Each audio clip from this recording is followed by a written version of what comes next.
Good morning, good morning, good morning. Good morning out there. Hope everyone is doing well. We are live. It is a really nice day outside. It's a little on the cooler side, but it's sunny. I think it's almost like perfect, slightly perfect temperature. Let me see exactly how cold it is or cool. I don't have the exact temperature right now. I do. Ooh, 57 is a little chilly. But if you sit in the sun long enough, it's actually really, really nice. So we got to test out the board. Um, I'm finding it difficult to ask interesting questions on the morning or the daily or the post to basically invite you to this broadcast. Uh, Finding it difficult to ask questions. Maybe you could ask me a question or propose a question that I should ask students. But let's see here. I have to engage the board. I'm just trying to think what to. Uh, Random, very random. But the board is up. Anyone out there? Okay.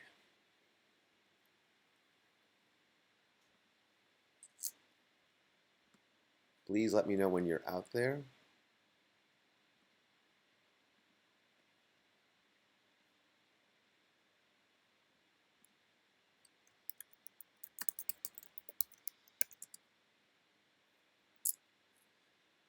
I know I put 9:10 today to meet just because I was in the middle of a meeting.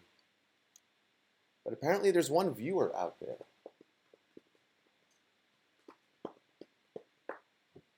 To make more coffee, let me get the TV emoji, so I'll post that.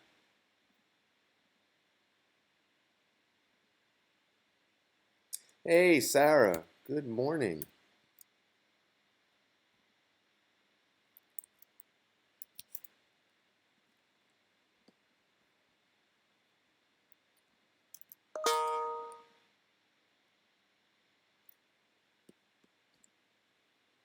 So I have the links up. The board should be working.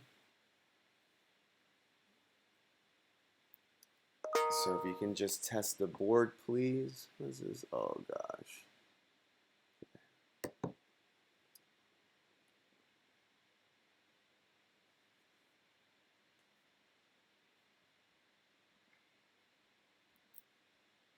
So Sarah, if you don't mind, if you can just test the board, see if it's working. I hope it is.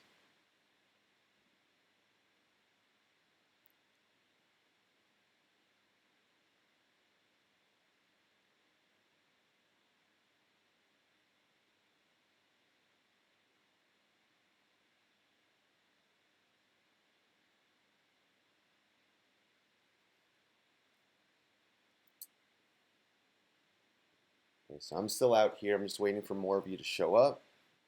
I have to post some solutions for you. Seltzer, that's right. That's right. It's seltzer.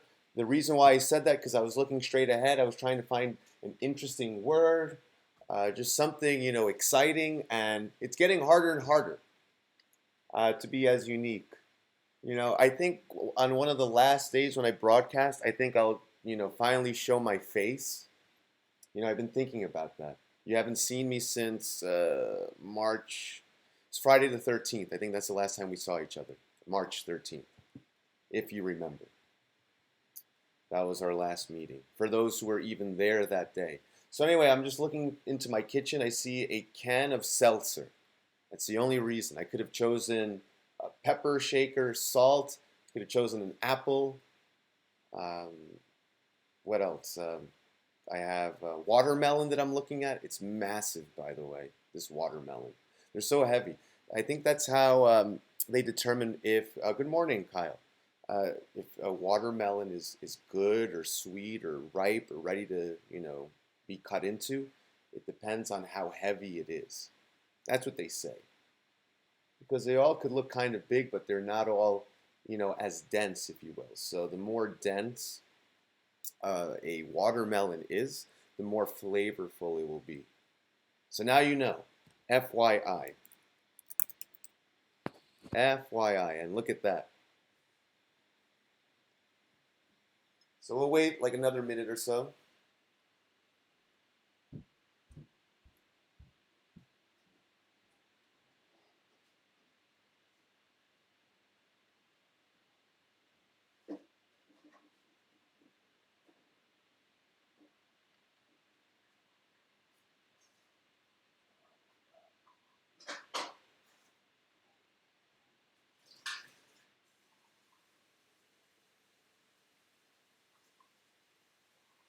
I'm just making some coffee right now.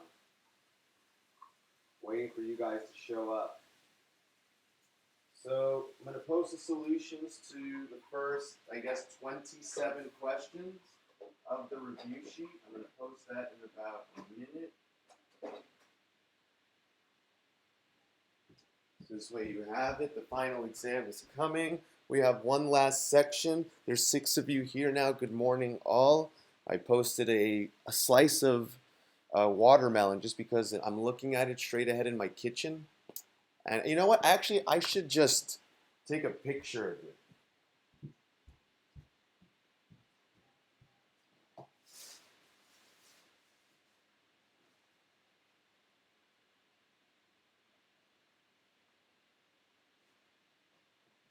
You know what?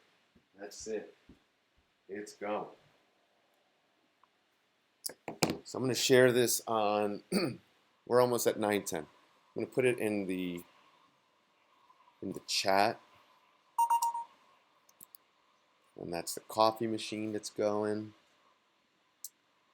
Let's see.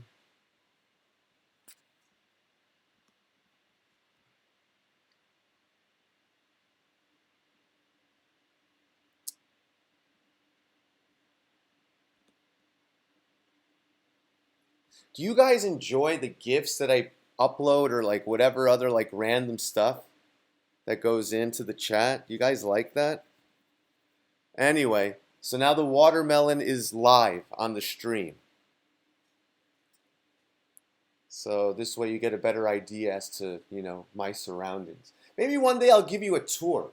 You guys want a tour of my office?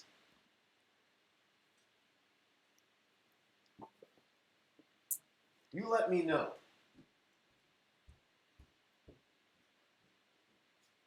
So I could be like a YouTuber, right? And be like, hey, if you guys want to check out my place, drop a comment below. Right? Should I do one of those? But anyway, all right. Let's get started. So we're in the last unit here, section. So this is it. So after this part of the PowerPoint, we're done. And then we're only going to review. So let's see. So we have to focus on the unit circle, circular functions, graphs of sine and cosine. All right. So let's continue. I like it, Kyle. I'm glad.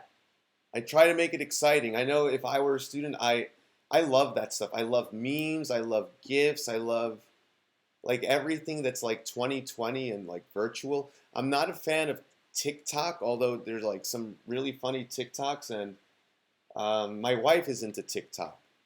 Like she downloaded the app and everything, and she's like watching it, and you get sucked into like this vortex, right? You can just keep scrolling, and I feel like TikTok was really designed for like teenagers, like that audience, and now you have like people that are older than me trying to be cool. I don't know.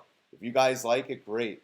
For me, like it's just such a time suck, and before you know it, like your poor thumb has been scrolling like for an hour or more, just looking at these 15-second TikToks.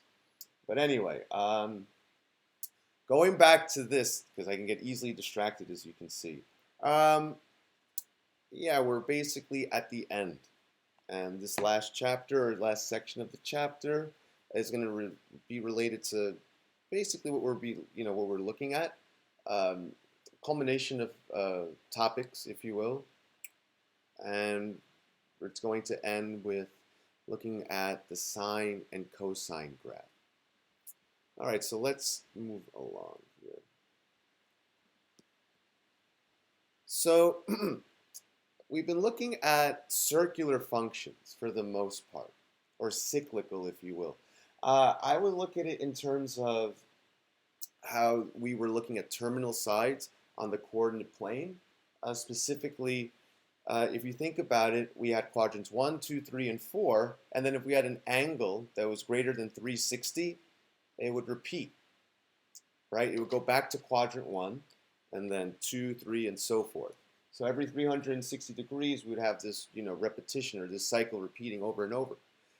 So what is it saying here? A unit circle has its center at the origin and a radius of 1 unit. That's what we were looking at, and that's how we came up with a lot of these conclusions. This was evidence when we were looking at 30, 60, 90, 45, 45, 90, and the radius being 1. And we would use the lengths of x and y, or we would work with those lengths and the radius in order to find exact placements or points on the coordinate circle, or the coordinate plane with the unit circle, excuse me. So here, trigonometric functions of angle theta and radians found by choosing a point xy on the unit circle can be rewritten as functions of the arc length s, a real number. So in other words, when interpreted this way, they are called circular functions. So I want you to see the formula there for the unit circle. You have the following: x squared plus y squared equals to 1. And again, we can interpret that in many ways. It could be the Pythagorean theorem. It could be the equation of a circle formula. It could be a variation of the distance formula. Like, a lot of stuff is happening there. But what I want you to look at is what this graph or this visual is trying to say. So we have our terminal side, right? It ends in quadrant 2. But if we look at the point there, there's a point xy that's on the circumference of this unit circle. And according to this, apparently x is cosine and y is sine. And we're going to find out why now. So I'm sketching out on the board. So we're on our whiteboard, we're looking. So here's our terminal side. I'll change the color. Terminal side, let's make it purple. Terminal side is purple. We have this angle, obtuse angle, but I want to look at the coterminal angle, if you will. We could call it also a reference angle. And if we think about this, we have the following. So this value of x is negative. This value of y is positive. But if our radius is 1, right, so the hypotenuse is 1, we have a point here. And if we look at sine theta, let's look here. So sine theta is equal to negative x divided by 1. Right? I'm sorry, that's cosine theta. Let me erase that. So sine theta is actually y divided by 1. Cosine theta is going to be the adjacent side, negative x divided by 1. But if we think about it, cosine theta is really just negative x, and sine theta is just y. So if we put these together, we have the coordinate negative xy. And if we think about it, that's this location here, this point that I'm going to exaggerate, this green point here. So if you look at this green point on the actual graph, the location of it is negative xy. That we can agree with, right? There's some horizontal distance x, there's some vertical distance y. If you express it as a coordinate, it would be located there. But when we look at the detail, what is really x, or in this case negative x, it's cosine. And what is y? In this case, y is sine. But why are these things happening? So theta again, with respect to that angle, you have the opposite side. I'll label it so you can see it a little bit better. I'll write in black, I don't know, brown? Let's do brown. So here's the opposite side, here's the adjacent side, and here we have the hypotenuse. So with respect to this angle, opposite to hypotenuse, y over 1 is sine. Adjacent to hypotenuse, negative x over 1 is just negative x, or cosine. So I want you to remember that. So in other words here, for any real number s represented by a directed arc on the unit circle, we have the following. So the sine of an angle will typically be y. The cosine of an angle will typically be x. And if we want to represent tan, remember, tan theta, or tan of an angle, is sine divided by cosine, or y divided by x. And then you have the corresponding cofunctions there.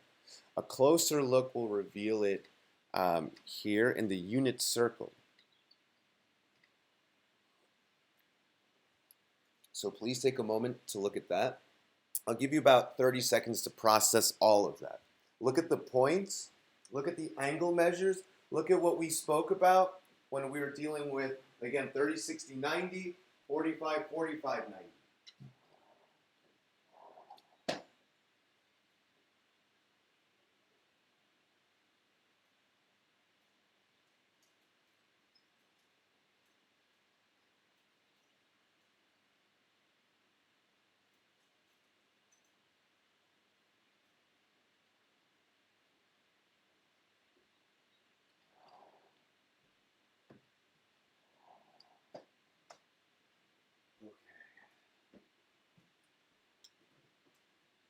So, moving along. So we basically just went over this. I'll look at this slide in some detail. So if we look here, we have 30, 60, 90, right? So here's 30 degrees. Again, I'm on the board. 30, 60, 90. Remember, if we have, let's say here, so this is where it gets a little bit complicated, right? But not really. The ratio, right? So the hypotenuse, if we have a radius of 1, and we did this already. I mean, we could prove it again. Let me do this quickly so you can see, right? So we have 1, 1, 1, right? Equilateral triangle. Draw the altitude, right? So the altitude, right, will divide or bisect the base of this equilateral triangle. So this is 60, this is 60, this is 30, this is 30, right? So we double the side opposite 30 degrees. So the smallest leg, we double it, it becomes the hypotenuse, right? So that's why 2 times half is 1. But remember, the side opposite 60, which I called x, is always radical 3 times larger than the smallest side or leg. So it becomes radical 3 divided by 2. So that's why you have the following. So if you look at the length of x, the length of x is radical 3 divided by 2. The length of y is half. But really, what is x? Cosine. So let's look at that in some more detail. Ready? Here we go. Some more detail. So if this is 30, we know this is half. If this is 60, we know this is radical 3 over 2. And then our radius is 1. So with respect to the angle, so in this case, the angle of interest is 30 degrees.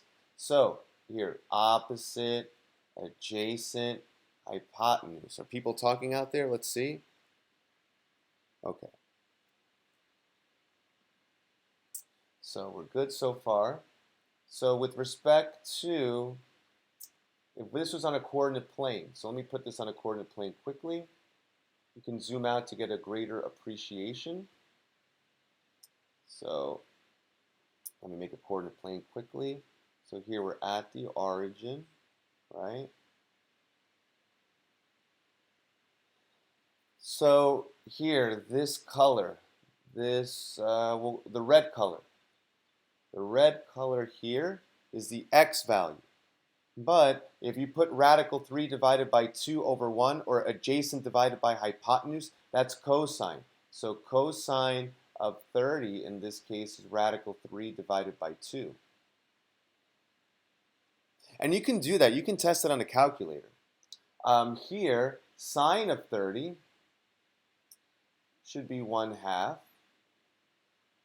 right? But really here, cosine 30, this length that's red, that's the x length. Here, half, this is the y length.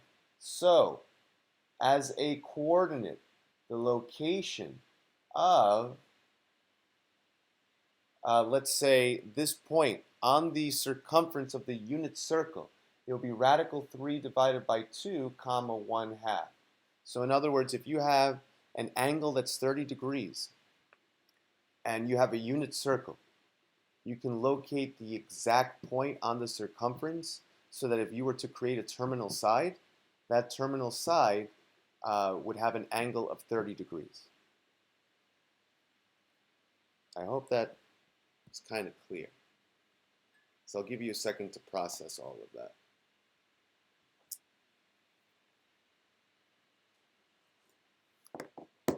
I know it's a lot to take in. So take all that in for a second.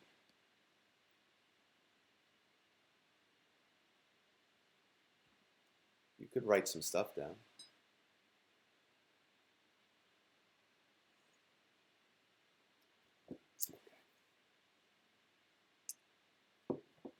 So let's see some emojis today as you write all of that down.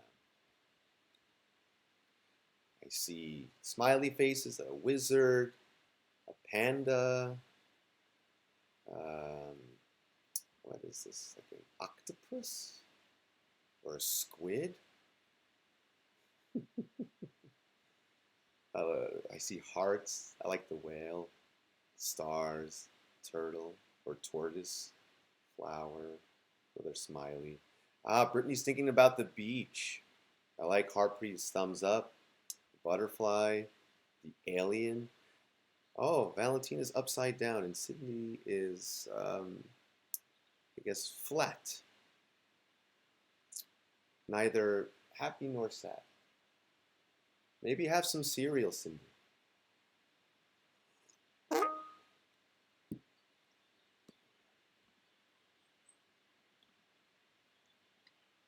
Alrighty, so let's move on. So hopefully that's a little bit clear.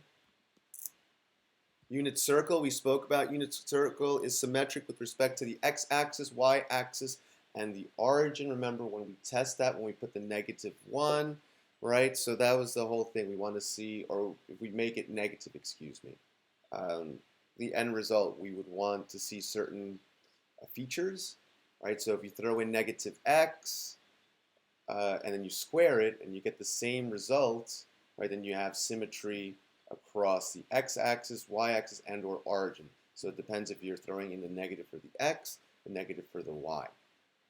So again, if point AB lies in a unit circle, so do A, negative B, negative AB, and negative A, negative B. So for a point on the unit circle, its reference arc is the shortest arc from the point itself to the nearest point on the x-axis. So for example, quadrant 1 real number pi divided by 3 is associated with the point half radical 3 divided by 2 on the unit circle. So the question is why? So if we think about it, remember, pi is 180 degrees. So if we take a third of pi, right? So what's 1/3 of pi? Should be 60. So if we do something like this, you ready? You ready? Hopefully this is the aha moment. So here's 60, here's 30, here's this, right? The unit circle, 1, we know that's radical 3 divided by 2. Here we have half. And if we do this again, we know that cosine now, which is x, is half, right? Adjacent to hypotenuse. And now opposite divided by hypotenuse is sine, but we know that sine is y. So we have the following. So hopefully that makes sense. Do you want me to slow down with that? I kind of went a little fast with that one. So I can slow down so you can take it in. So what did I do? I looked at the radian measure pi thirds, right? But we know that pi is 180. 2 pi is 360. Remember, this all assumes that your radius is 1. Remember, 2 pi r.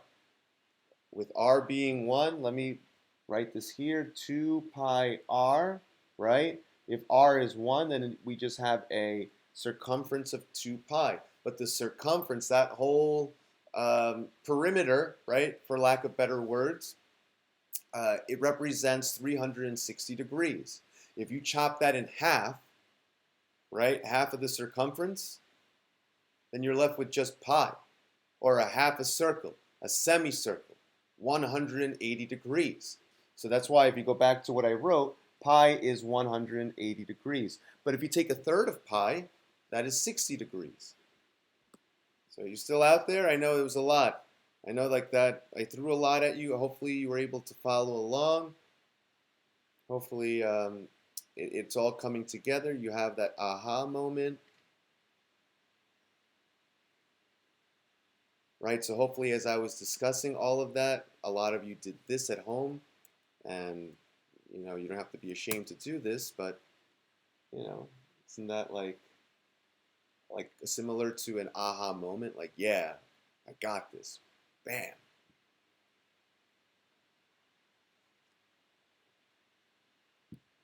All right, so that was the unit circle in more depth.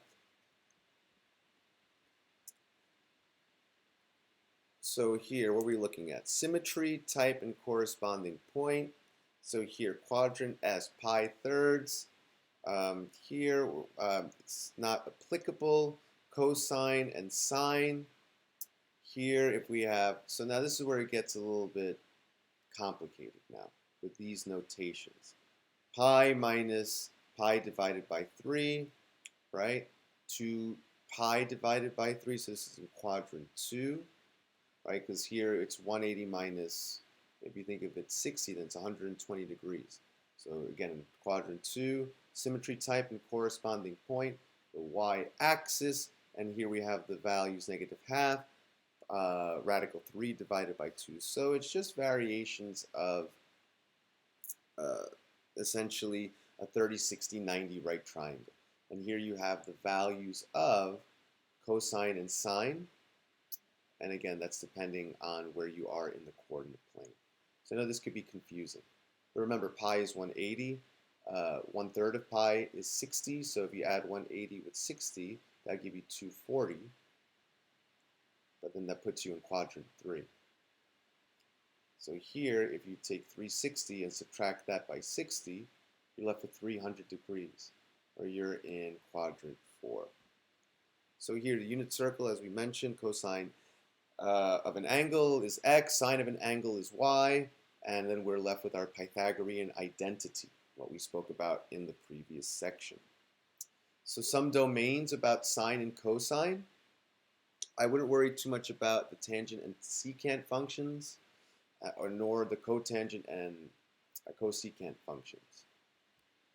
But here, this is going to be the bulk of our conversation related to sine and cosine. So evaluating a circular function. Circular function values of real numbers are obtained in the same manner as trigonometric function values of angles measured in radians. This applies both to methods of finding exact values such as reference angle analysis and to calculator approximations.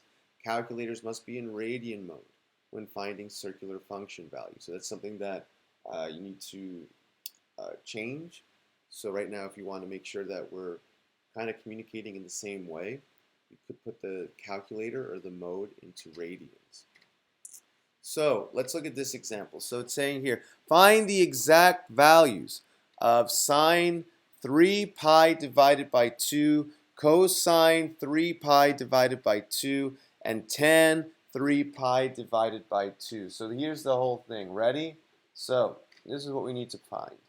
What is it? 3 pi divided by 2 for each sine, cosine, and tangent. So we're going to do that right now. But what we need to do is consider this, right? So what is 3 pi divided by 2 in degrees? Remember the conversions, right? You have pi divided by 180, and then you also have 180 divided by pi. So the question is, which will give us degrees, right? So which of these will allow us to represent these radian measures in degrees? So hopefully you're all looking to the right-hand side. So if we select this one here, look at what happens. So we have 3 pi divided by 2. We multiply that by 180 divided by pi. We cancel out the pi's. They eliminate.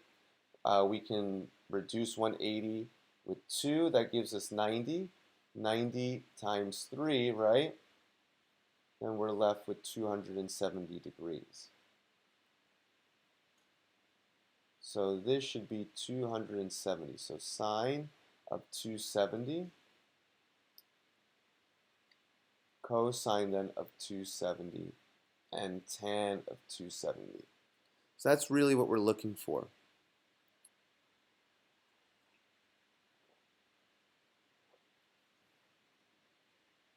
So in this case, you can use the calculators to find these values. So if you put sine 270, you should get a value. Cosine 270, you should get a value. Tan 270, you should get a value. But if you wanted to use radian measure, let me pull this up here, TI, what is this? TI Smart View. So you can use your calculator. I would do that. You can do this in degree mode.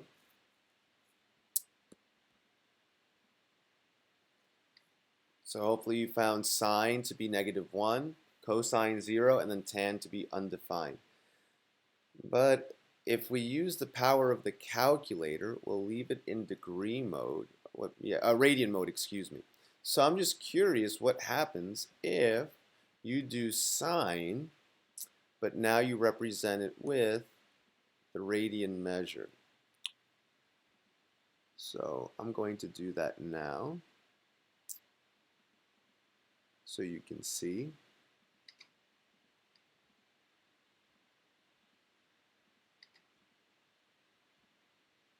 Look at that. Well, you can't look at that.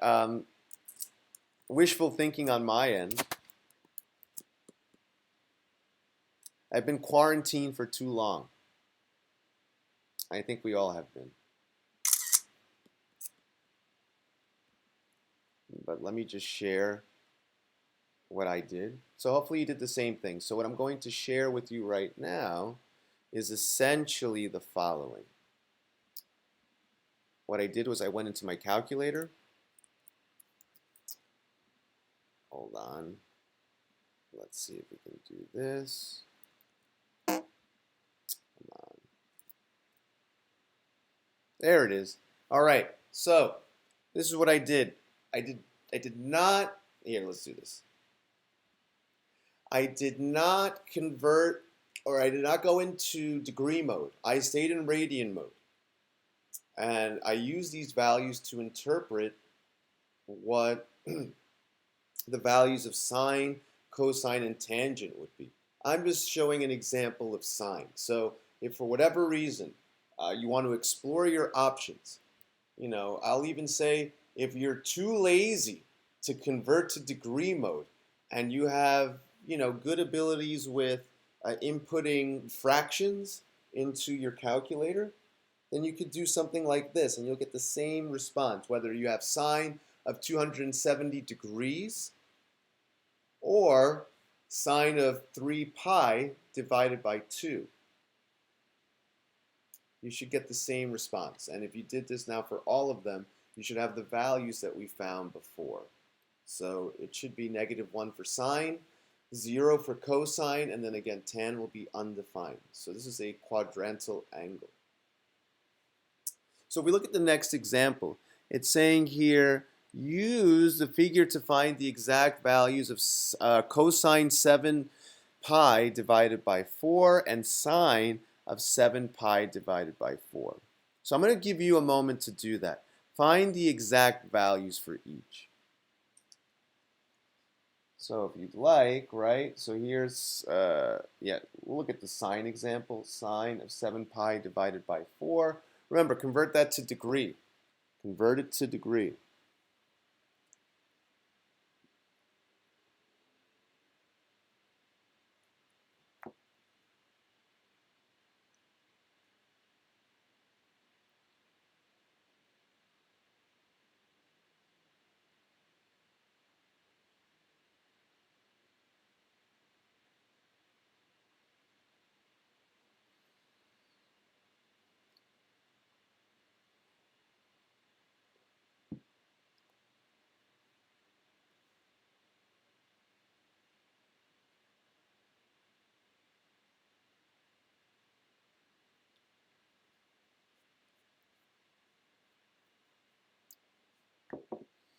So, hopefully you found that through conversion, right? So 7 pi divided by 4, we'll multiply that by 180 divided by pi. Remember, this cancels out. This is gone. And then this divides. And then we're left with 45. And then when you multiply 45 with 7, you should obtain the following. You'll have 315 degrees, right? So you're basically looking now for sine of 315 and cosine of 315 degrees. So remember, when you're looking at this, right, when you're on the coordinate plane, remember where you are, right? Remember where you are.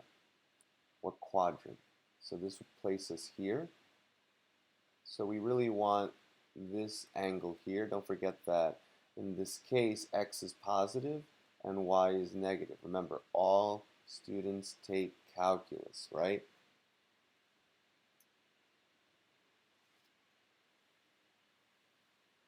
So in this case, cosine will be positive. But if we think about the reference angle that we're going to use, it's going to be 45 degrees. So we really want cosine of 45 and sine of 45 degrees. So hopefully you saw that. And remember, 45, 45, right triangle, right? So this is 1. So if this is 1, remember, these are both the same values. So don't forget that. But what are the exact values? Right, so hopefully you remember, I mean, we could solve this together if you want to do it that way, right? X squared plus x squared equals to 1 squared, right? A squared plus b squared equals c squared. This becomes 2x squared equals 1. Here we have x then equals to 1 half, the square root of 1 half. But remember, we have to rationalize the denominator, right? So we rewrite this as follows. Radical 1 divided by radical 2, but radical 1 is just 1 over radical 2. But we rationalize this. It becomes radical 2 divided by 2. So basically, redrawing. So I'm going to go back here to the coordinate plane. Kind of rushing a little today, kind of, but I feel like we're pretty strong with this. So this becomes here with beta, this is radical 2 divided by 2. This is radical 2 divided by 2, but that's negative.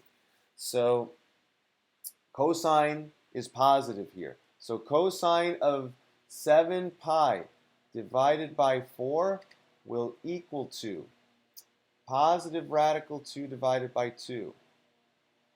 The sine of 7 pi divided by 4 will equal to negative radical 2 divided by 2.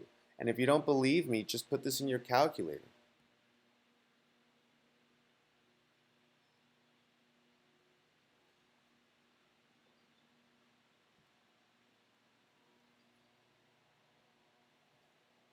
So there you have the solutions presented before you.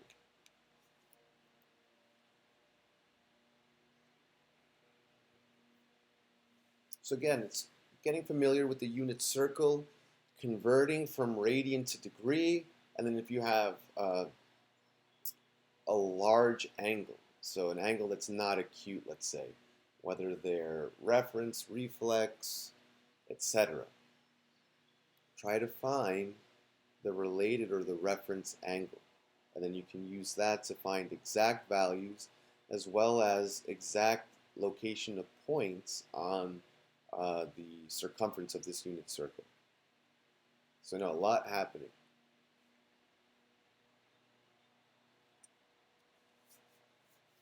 Yeah, so this lesson is definitely going to be split into two. So the last one that we'll look at is going to be on Friday.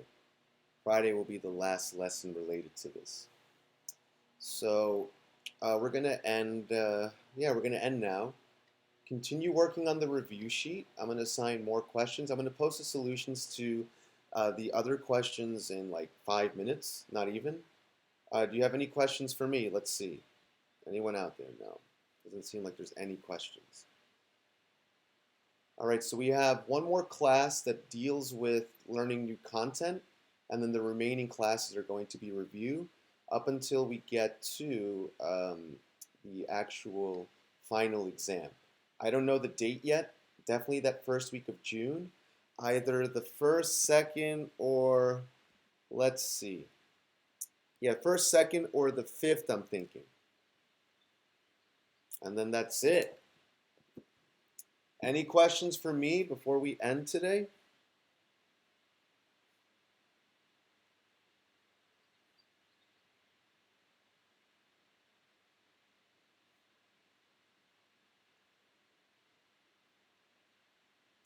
Any questions for me before we end today?